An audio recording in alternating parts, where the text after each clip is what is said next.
وإذ استسقى موسى لقومه فقلنا اضرب بعصاك الحجر فانفجرت منه 12 عينا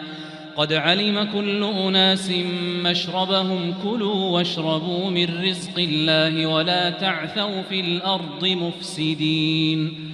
وإذ قلتم يا موسى لن نصبر على طعام واحد فادع لنا ربك يخرج لنا مما تنبت الأرض من بقلها وقثائها وفومها وعدسها وبصلها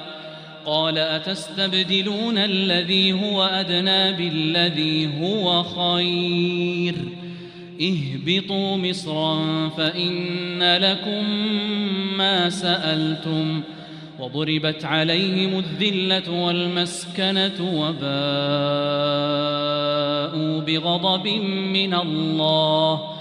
ذلك بأنهم كانوا يكفرون بآيات الله ويقتلون النبيين بغير الحق ذلك بما عصوا وكانوا يعتدون إن الذين آمنوا والذين هادوا والنصارى والصابئين من آمن بالله واليوم الآخر وعمل صالحا فلهم أجرهم عند ربهم ولا خوف عليهم ولا هم يحزنون وإذ أخذنا ميثاقكم ورفعنا فوقكم الطور خذوا ما آتيناكم بقوة واذكروا ما فيه لعلكم تتقون ثم توليتم من بعد ذلك فلولا فضل الله عليكم ورحمته لكنتم من الخاسرين ولقد علمتم الذين اعتدوا منكم في السبت فقلنا لهم كونوا قردة خاسئين فجعلناها نكالا لما بين يديها وما خلفها وموعظة للمتقين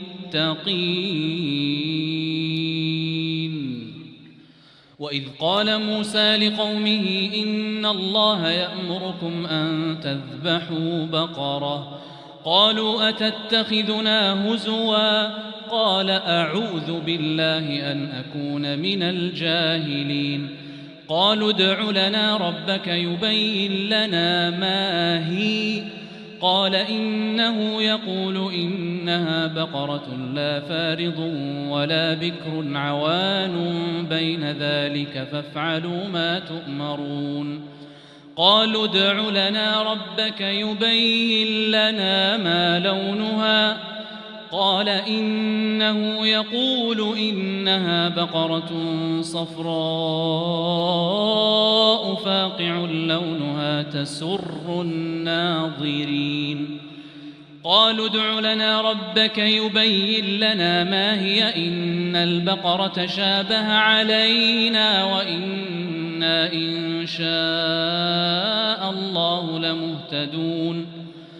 قال إنه يقول إنها بقرة لا ذلول تثير الأرض ولا تسقي الحرث مسلمة لا شية فيها قالوا الآن جئت بالحق فذبحوها وما كادوا يفعلون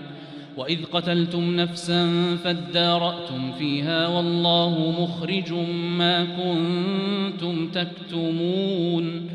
فقلنا اضربوه ببعضها كذلك يحيي الله الموتى ويريكم آياته لعلكم تعقلون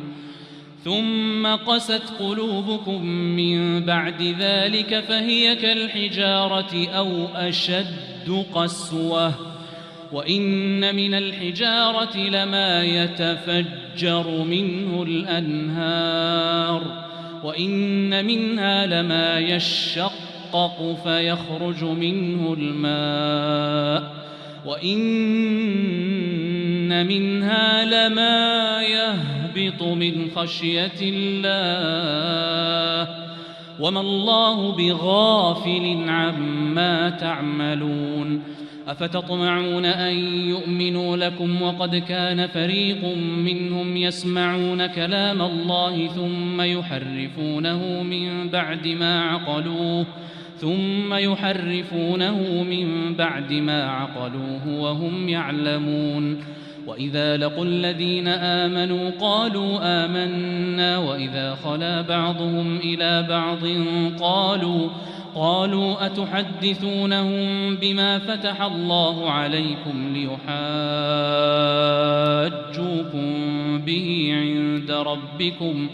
أفلا تعقلون أولا يعلمون أن الله يعلم ما يسرون وما يعلنون